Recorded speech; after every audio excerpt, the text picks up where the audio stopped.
यह कहानी पूरी तरह काल्पनिक है। इसमें दिखाए गए सभी पात्र, स्थान और घटनाएं लेखक की कल्पना पर आधारित हैं। किसी जीवित या मृत व्यक्ति, संस्था, धर्म या समुदाय से इसका कोई संबंध मात्र संयोग हो सकता है। इस वीडियो का उद्देश्य केवल मनोरंजन है। कृपया इसे वास्तविकता न समझें। अगर किसी को इससे ठेस पहुंची हो, तो हमें खेद है। यह जानबूझकर नहीं किया गया है। हाटे होटल में जब सांझ पूरी तरह से उतर चुकी थी, चिराग शेखावत वापस लौटा। उसने इंस्टेंट नूडल्स की एक बाल्टी और 2 बीफ के डिब्बे उठाए। रात का भोजन तैयार था। संयमितों की साधना जब नींव स्थापना स्तर तक पहुंचती है, तो वे केवल धुंध और उसका सेवन कर जीवन यापन करने लगते हैं। तब साधारण भोजन की आवश्यकता समाप्त हो जाती है। लेकिन चिराग अब तक नींव स्थापना स्तर तक नहीं पहुंचा था। और फिर पिछले 20 सालों से उसने इंस्टेंट नूडल्स का स्वाद तक नहीं लिया था। अब भला उन्हें खाने में क्या हर्ज? झाओ हॉन्ग के छोटे गोदाम में नूडल्स का अंबार लगा था, साथ ही चॉकलेट और बिस्किट्स जैसे लंबे समय तक टिकने वाले खाद्य पदार्थों का भी अच्छा संग्रह था। चिराग तो जैसे दावत का आनंद ले रहा था। स्नान टब अब शांत थे। चिराग ने हनु और बंटी को 2 आत्मिक कुत्तों के साथ शिकार पर भेज दिया, निर्देश देते हुए कि कुछ जीवंत ज़ॉम्बियों को पकड़ लाएं जिन्हें आत्मिक पौधों की भट्टी में बदला जा सके। उसने साफ कहा कि वे किसी जीवित मानव को बिना कारण न मारें, केवल ज़ॉम्बियों को निशाना बनाएं। अगर किसी निर्दोष की हत्या होती, तो दोष उसी पर आता। वो अभी अभी अर्जित किए गए पुण्य को यूं ही नहीं गंवाना चाहता था। आदेश देने के बाद हनु और बंटी ने एक साथ गुर्राते हुए अपनी सहमति जताई। उनके पास खड़े डाहो और एरहो चुपचाप खड़े थे, जब तक कि हनु ने एक लात मारकर दोनों को दूर न उड़ा दिया। दोनों आत्मिक कुत्ते कराहे, फिर सहमति में सिर हिलाने लगे। उन्हें जाते देख चिराग पालथी मारकर बैठ गया और महान रक्तगोलक को साधना में लगाने लगा। मुट्ठी जितना बड़ा रक्तगोलक उसके सामने तैर रहा था, और उस रक्तमय ऊर्जा की रेखाएं उसकी नासिका में समा रही थीं। फिर रक्त आत्मा तकनीक के अनुसार उसके शरीर में प्रवाहित होने लगी। हर एक पूर्ण प्रवाह के साथ चिराग की आत्मिक ऊर्जा तीव्र होती जा रही थी। 2 दिन बाद अचानक एक अवरोध टूटा, जैसे मछली समंदर में पहुंच गई हो। उसने आंखें खोलीं, चेहरे पर प्रसन्नता की झलक थी। आत्मिक परिष्करण का 7वां स्तर। अब वह परिष्करण की अंतिम अवस्था में था। रक्त आत्मा तकनीक का 7वां स्तर। अब एक नई मंत्र विद्या भी आजमाई जा सकती है। उसके पास रक्षात्मक जादू कम थे, उनमें भी केवल 4थे स्तर की आत्मिक रक्तढाल जैसी एक मध्य स्तरीय रक्षा मंत्र विद्या थी। अब जब वह 7वें स्तर पर पहुंच चुका था, तो एक उच्च स्तरीय आक्रमण मंत्र उसे मिला। चिराग एकदम से उठा। उसकी हथेलियों में आत्मिक ऊर्जा सिमटने लगी। धीरे धीरे एक ठंडी हरी लौ उसकी हथेली में आकार लेने लगी। जैसे ही वह लौ चरम पर पहुंची, चिराग ने उसे जोर से आगे फेंका। एक तेज धमाके के साथ दीवार फट गई। मलबा चारों ओर बिखर गया। छेद के चारों ओर वो भयंकर हरी ज्वाला 10 मिनट तक जलती रही, फिर धीरे धीरे बुझ गई। चिराग ने भौहें चढ़ाईं। यह मंत्र वास्तव में अपने स्तर का था। इस मंत्र का नाम था नीली अग्निगोला। अनंत संप्रदाय के पास आत्मिक परिष्करण के 4 प्रमुख मंत्र तकनीकें थीं, जिनमें कुल 9 प्रमुख आक्रमण मंत्र थे। उनमें से यह नीली अग्निगोला सबसे शक्तिशाली माना जाता था। पर इसमें एक बड़ी कमजोरी थी। यह मंत्र तैयार करने में बहुत समय लगता था और भारी आत्मिक ऊर्जा खर्च करता था। चिराग की वर्तमान क्षमता के अनुसार वह इसे केवल 3 बार चला सकता था। मंत्र तैयार करते समय वह खुला लक्ष्य बन जाता था। यदि मंत्र चूक गया, तो वह खुद को रक्षात्मक स्थिति में पाता। पर चिराग को अपनी निशानेबाजी को लेकर चिंता नहीं थी। उसके पास अनेकों लाश सैनिक थे जो दुश्मन की गति को बाधित कर सकते थे। साथ ही रक्त इस्पात धागा में रक्त बंधन मंत्र था, जिससे शत्रु की गतिविधियों को नियंत्रित करना सरल हो जाता था। शानदार, अब मुझे नीली अग्निगोला पर पूरी महारत पानी चाहिए, वह बड़बड़ाया। उसे और अभ्यास करने ही वाला था कि स्नानघर की दिशा से एक हलचल हुई। गुर्राता हुआ एक शव कठपुतली बाहर निकला और सम्मानपूर्वक चिराग के सामने झुक गया। धीरे धीरे बाकी शव कठपुतलियां भी जाग गईं और उसके चारों ओर इकट्ठी हो गईं।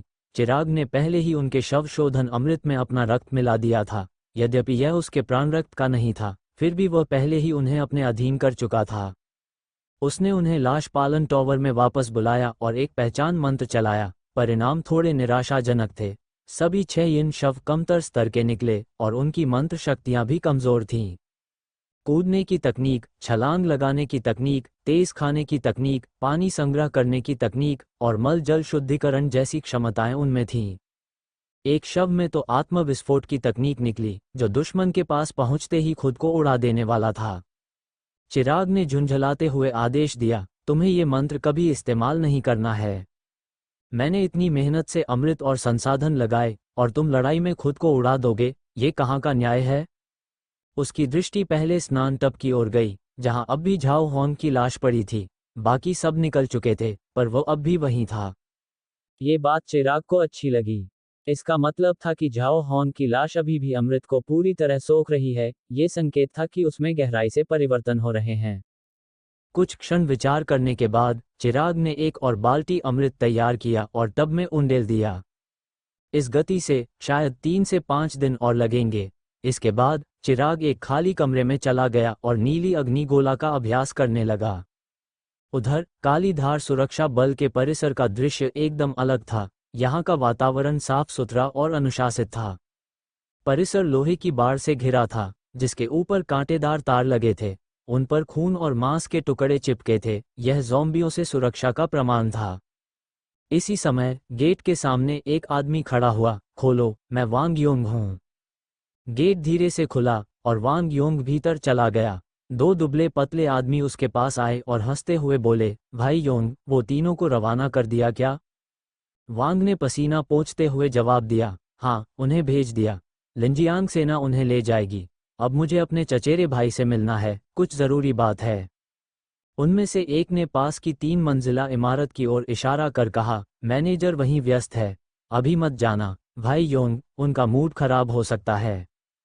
वांग योंग ने गंभीरता से कहा, मुझे जाना ही होगा, ये बेहद ज़रूरी है, और तेज़ी से उस इमारत की ओर बढ़ गया। इमारत के द्वार पर एक लंबा चौड़ा आदमी पहरा दे रहा था। वांग योंग ऊपर जाना चाह रहा था, पर वह आदमी रास्ते में अड़ गया। मुझे अपने भाई से मिलना है, वांग ने दांत पीसते हुए कहा। मैनेजर का आदेश है, कोई भी उन्हें परेशान न करे, यहाँ तक कि आप भी नहीं, वो आदमी सपाट आवाज में बोला। तब वांग योंग चिल्लाया, भाई, मैं हूँ, कुछ बेहद ज़रूरी बात है। भीतर से एक मेज पटकने की आवाज़ आई। फिर एक खिड़की से एक छटे हुए बालों वाला चेहरा झांका और झल्लाकर बोला, हरामखोर, तुझे नहीं पता मैं कितना व्यस्त हूँ। फिर रुका और बड़बड़ाया, आजा ऊपर। 3 मंजिला इमारत के धुंधले उजाले में विक्रम यादव तीसरी मंजिल पर पहुंचा। वहां एक पतली दुबली महिला कुर्सी पर बैठी थी और उसके बगल में गहरे रंग की त्वचा वाला, क्रू कट बालों वाला एक आदमी वीडियो गेम में पूरी तरह डूबा हुआ था। स्क्रीन पर एक भारी भरकम कवचधारी योद्धा एक बड़ी ढाल और सीधे तलवार के साथ एक विशाल अग्नि टाइटन से लड़ रहा था।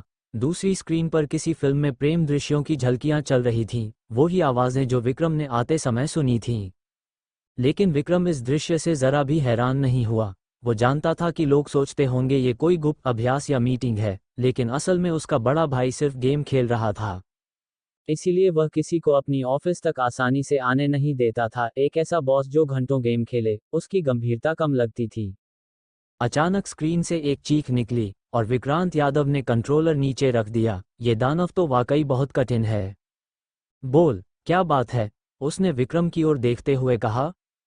विक्रम ने बिना किसी बात को छुपाए अधूरी इमारत में जो कुछ देखा था उसे विस्तार से बता दिया। विक्रांत की शुरुआत में सामान्य दिख रही मुद्रा धीरे धीरे गंभीर होती गई। उच्च स्तर के ज़ॉम्बी, ये जरूर उच्च स्तर के ज़ॉम्बी हैं, विक्रांत गंभीर स्वर में बोला। उस रिसर्च इंस्टीट्यूट के बूढ़े जेंग ने क्या कहा था? विक्रम ने सिर हिलाया, कुछ नहीं। और जब मैंने पूछा कि उन्हें किसने बचाया, तो उन्होंने बात टाल दी।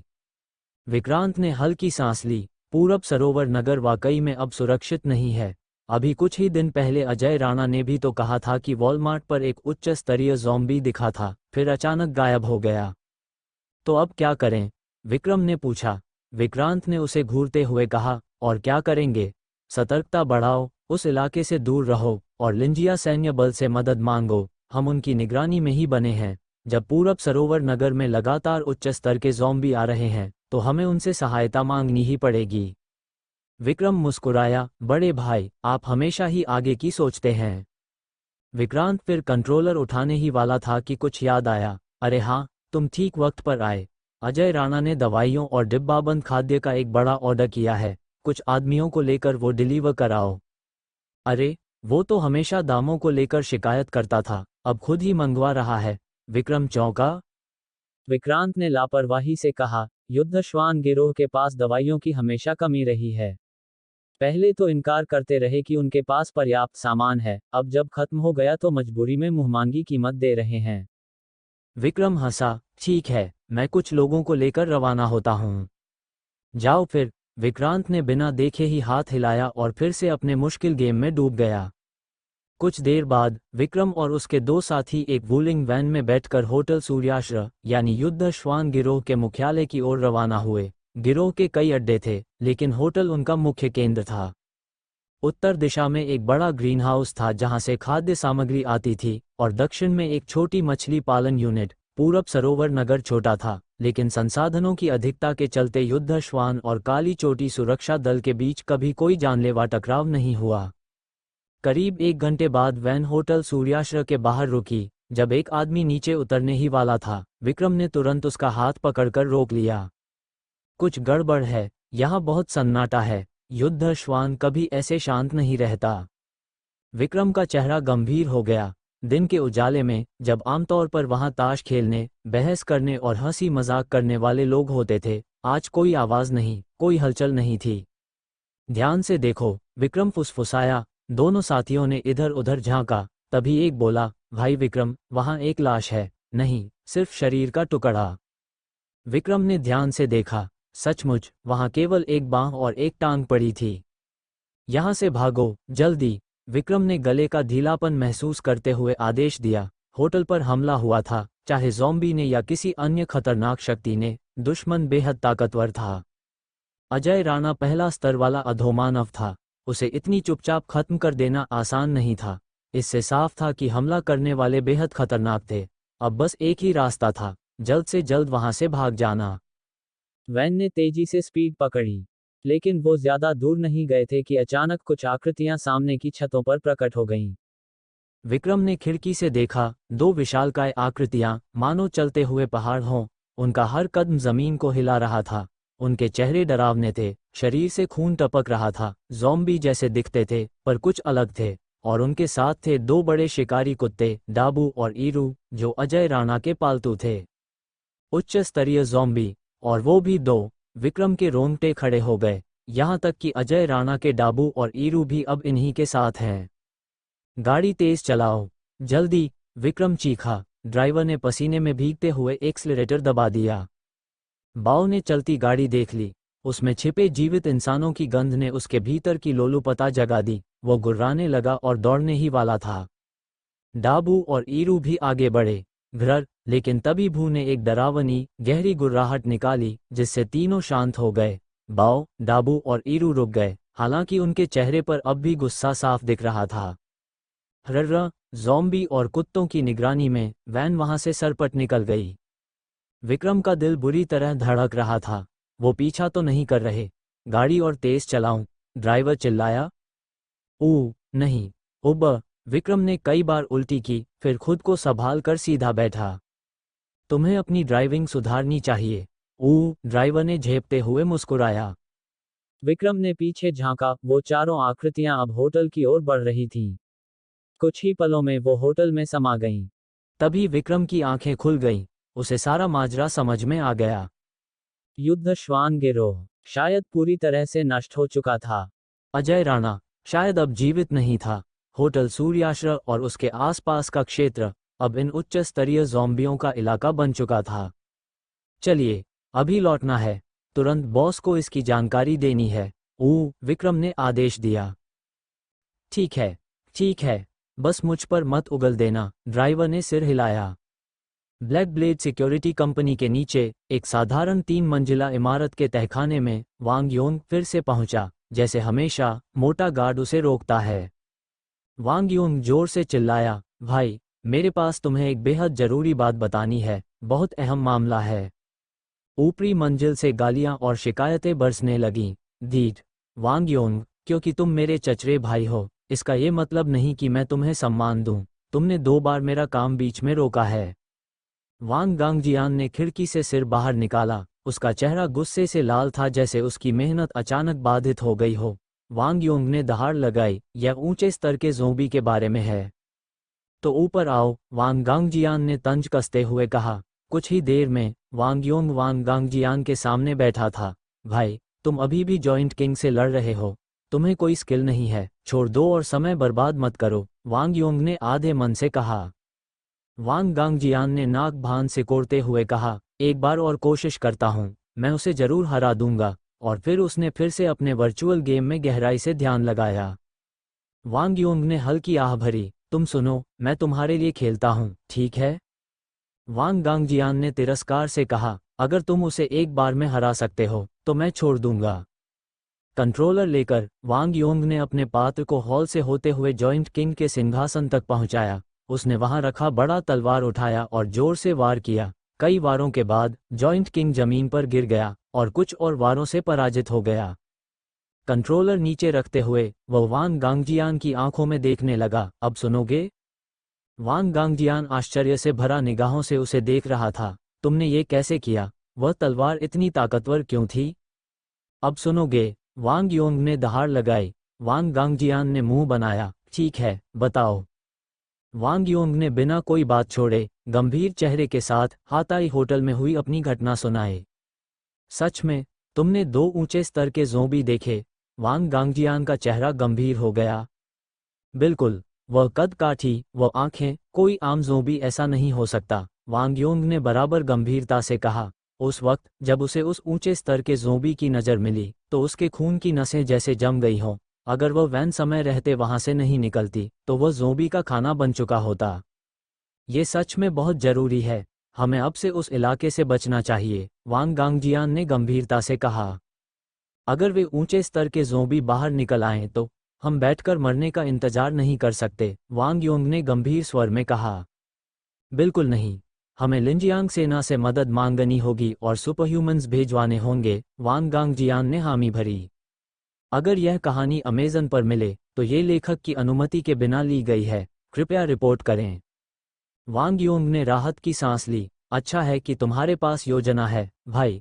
चूंकि तुम लिंजियांग सेना से निकाले गए हो, इसलिए तुम्हें ही संपर्क करना होगा, हमारी बातों का ज्यादा असर नहीं होगा। वांग गांगजियान ने सिर हिलाया, मुझे छोड़ो, चिंता मत करो।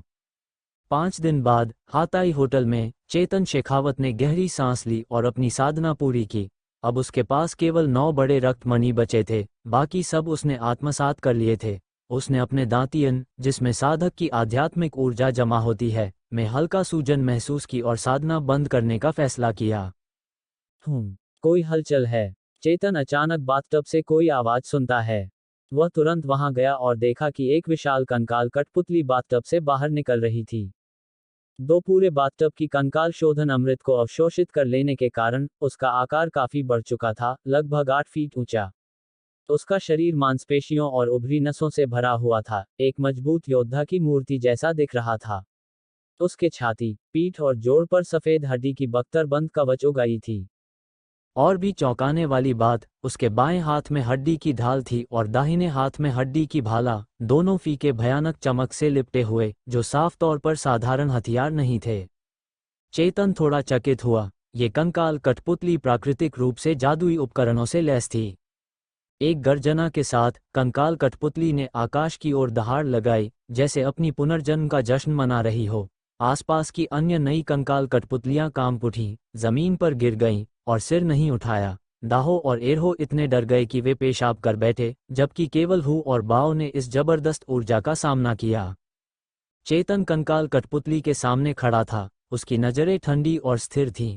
कंकाल ने उसकी नजरों का सामना किया। कुछ देर बाद उसने सम्मानपूर्वक घुटने टेके और मालिक को धीरे धीरे गुर्राया। चेतन ने एक सहज इशारे से कंकाल को अपने कंकाल पोषण टावर में बुला लिया। एक काली रोशनी ने कंकाल को घेर लिया। उत्कृष्ट प्रतिभा, स्तर 7 का कंकाल सैनिक।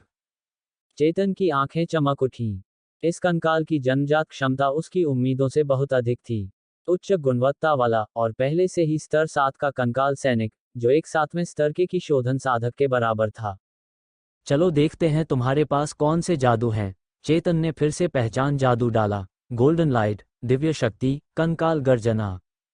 उसने अनुमोदन में भौहें उठाईं। गोल्डन लाइट, जो हू के पास भी है, सुरक्षा बढ़ाने के लिए है। दिव्य शक्ति शारीरिक ताकत को मजबूत करती है।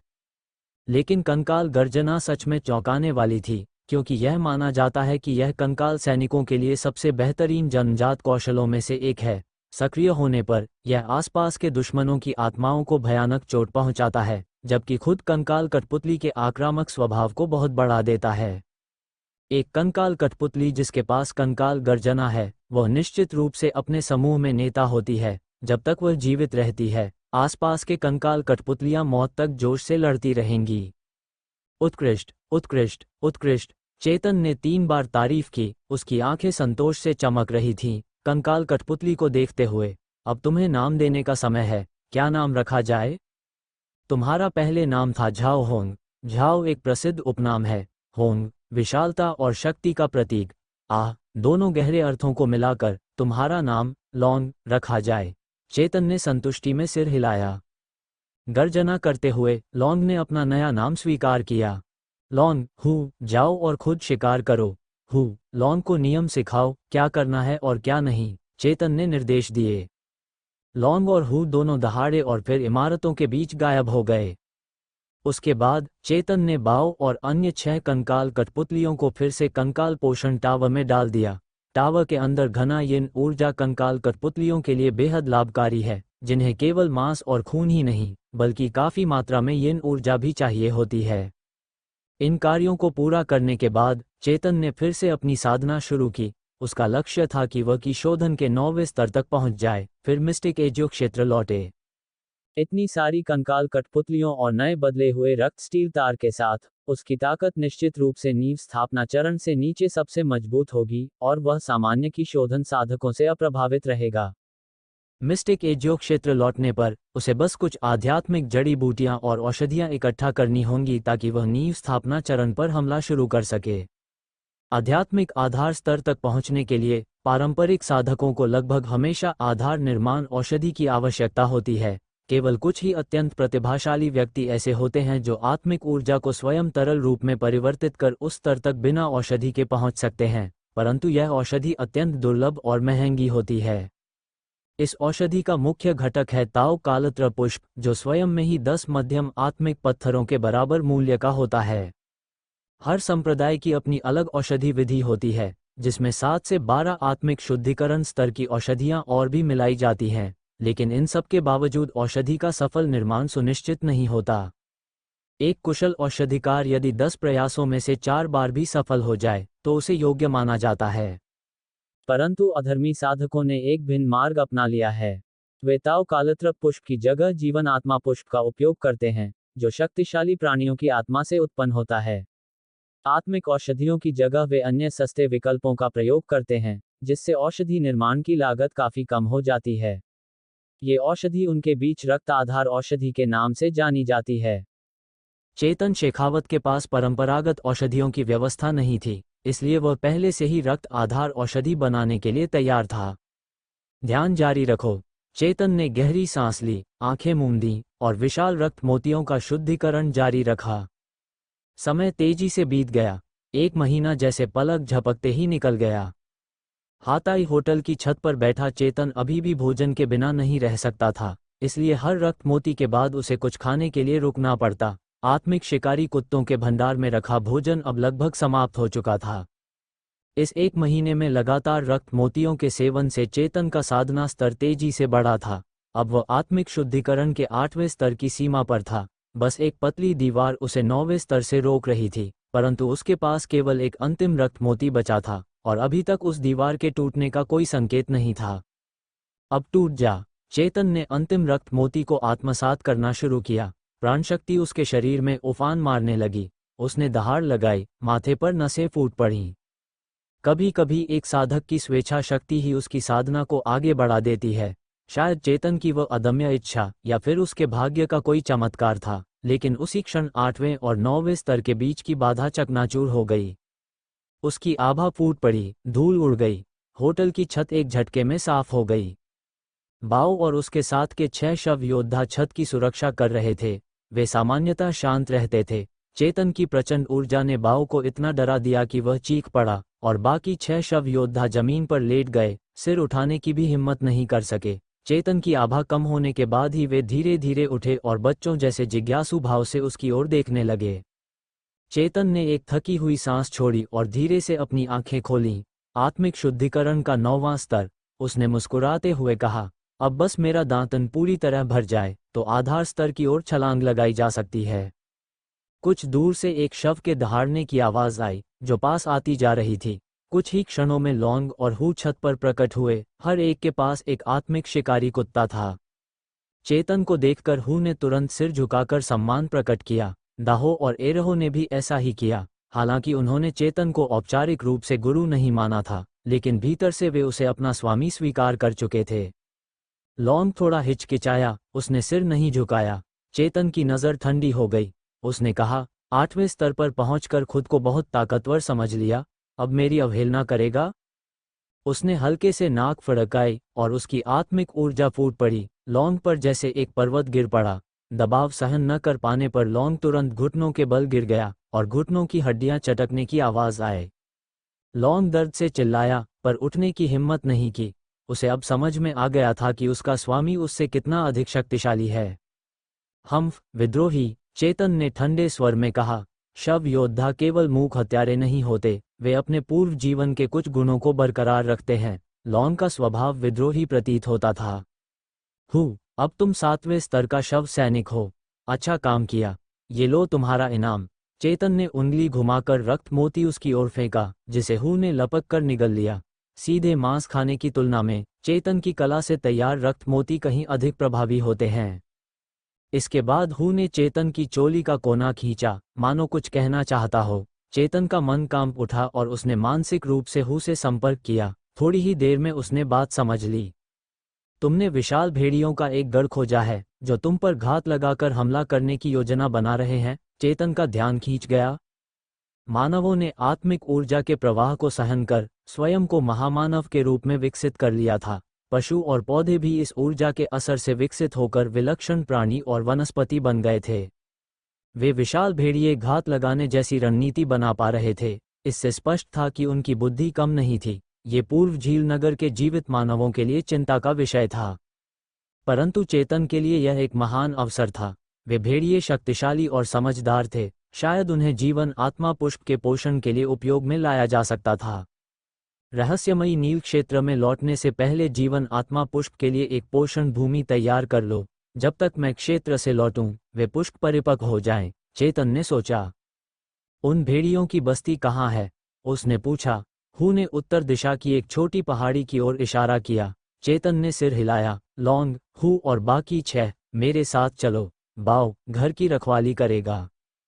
तीनों शव प्राणी गरजे। बाओ थोड़ा उदास दिखाई दिया। दाहो और एरहो भी यहीं रुकें, बाओ को साथ चाहिए। चेतन ने हाथ से संकेत किया। बाओ तुरंत खिल उठा, जैसे किसी बच्चे को नया दोस्त मिल गया हो।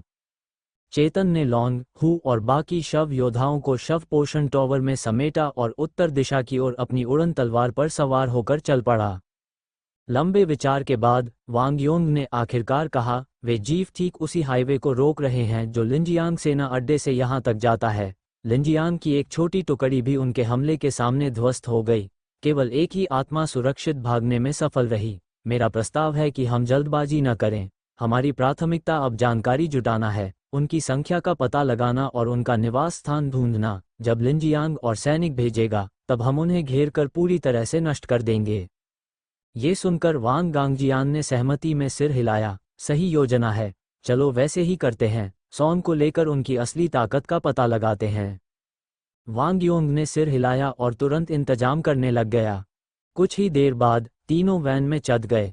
वे थे वांग गांगजियान, वांगयोंग और सॉन्ग दाई। इनके साथ थे तांग जिनचुवान। ये सभी ब्लैक ब्लेड सुरक्षा कंपनी के सुपरह्यूमन थे। हालांकि कंपनी को हमेशा किसी को वहां रहकर किले की रखवाली करनी पड़ती थी और वह जिम्मेदारी तांग जिनचुवान को दी गई थी। लेकिन वैन के निकलने से पहले एक आकृति लड़खड़ाते हुए उनकी ओर बढ़ी, जिसके पीछे एक थका हारा भारी आदमी था। भाई जियान, वह खुद आना चाहता था, तांग जिनचुवान ने बेचैनी जताई।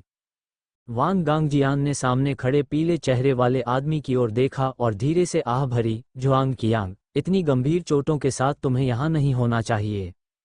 वह आदमी जुआंग कियांग था, जब उसने और सुन मेंग ने झेंग बाओशान को लिंजियांग प्रांत जीवन विज्ञान संस्थान वापस पहुंचाया, तो उसे आदेश मिला कि वह लिंजियांग सेना की एक टुकड़ी लेकर दक्षिण की ओर फिर से ब्लैक ब्लेड सुरक्षा की मदद के लिए आगे बढ़े, जो पूर्वी झील शहर से उन्नत ज़ॉम्बी साफ कर रही थी। लेकिन वे जैसे ही हाईवे पर निकले, विशाल भेड़ियों के झुंड ने उन पर हमला कर दिया। जुआंग कियांग को छोड़कर बाकी सब मारे गए। पहले स्तर के सुपरह्यूमन जुआंग कियांग, जिसकी शारीरिक ताकत जबरदस्त थी, वह बच निकलने में कामयाब रहा और भेड़ियों के पीछा छोड़कर ब्लैक ब्लेड सुरक्षा में पहुंचा। उसने जोर से कहा, मुझे जाना होगा। लिंजियांग सेना के भाइयों का खून व्यर्थ नहीं जाना चाहिए। वांग गांगजियान ने सख्ती से सिर हिलाया, नहीं, तुम्हारी चोटें बहुत गंभीर हैं, तुम्हें यहाँ ठीक होना चाहिए। ठीक होने के बाद तुम्हें बदला लेने का मौका मिलेगा।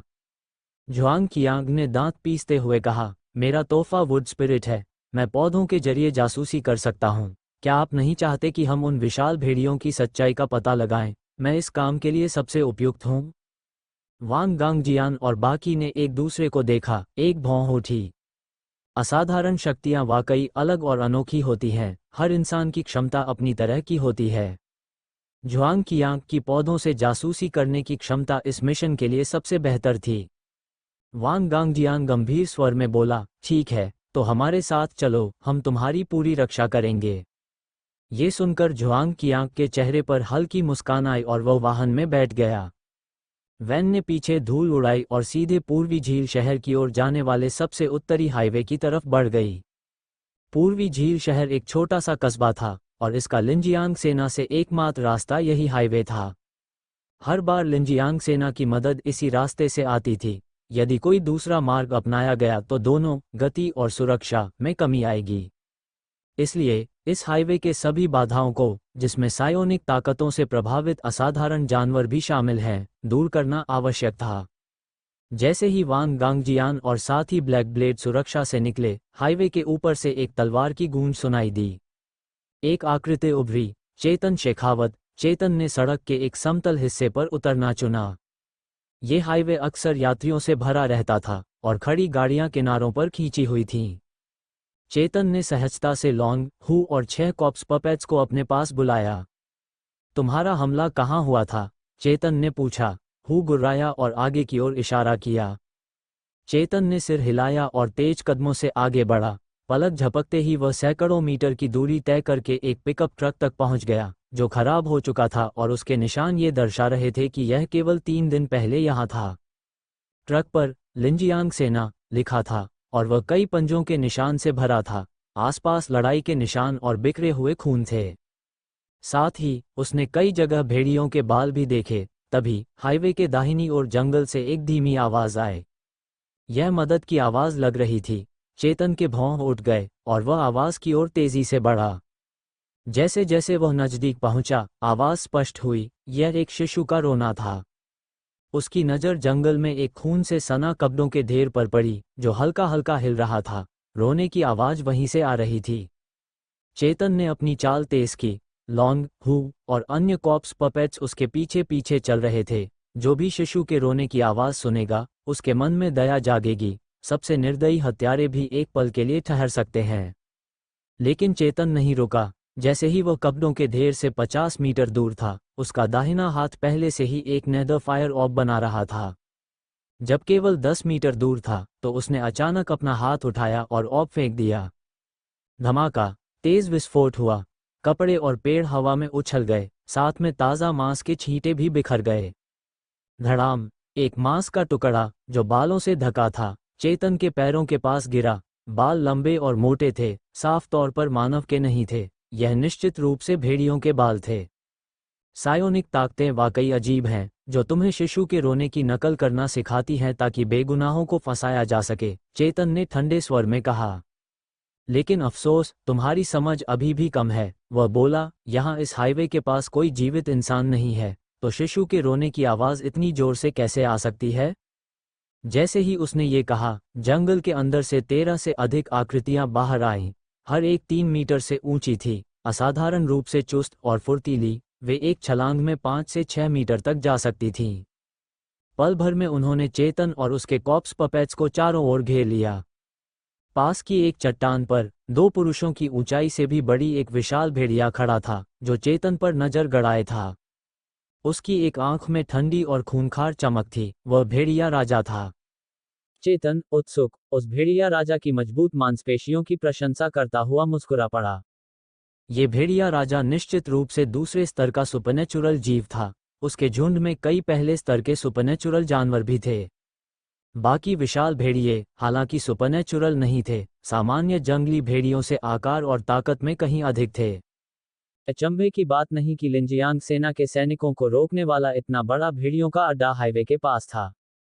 चेतन जब भेड़िया राजा को देख रहा था तो वह भी उसे निहारा। यह इंसान बाकी लोगों से अलग था।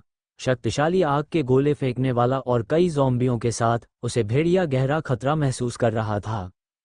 लेकिन थोड़े विचार के बाद प्रकृति की सहज प्रवृत्ति ने तर्क को पीछे कर दिया। भेड़िया और उसका झुंड टू ड्रैगन सिटी से भागे थे, जो पूर्वी झील शहर के उत्तर पश्चिम में था, और वे काफी भूखे थे। 2 दिन पहले जिन सैनिकों को उन्होंने मारा था, वे उनकी भूख बुझाने के लिए बेहद पर्याप्त थे। अब जब जीवित इंसान उनके सामने थे तो लड़ाई से बचने का कोई मतलब नहीं था। अगर आप लोग इस कहानी का अगला भाग सुनना चाहते हैं तो जल्दी से मेरे चैनल को सब्सक्राइब करें और मुझे बताएं कि आपको यह कहानी कैसी लगी।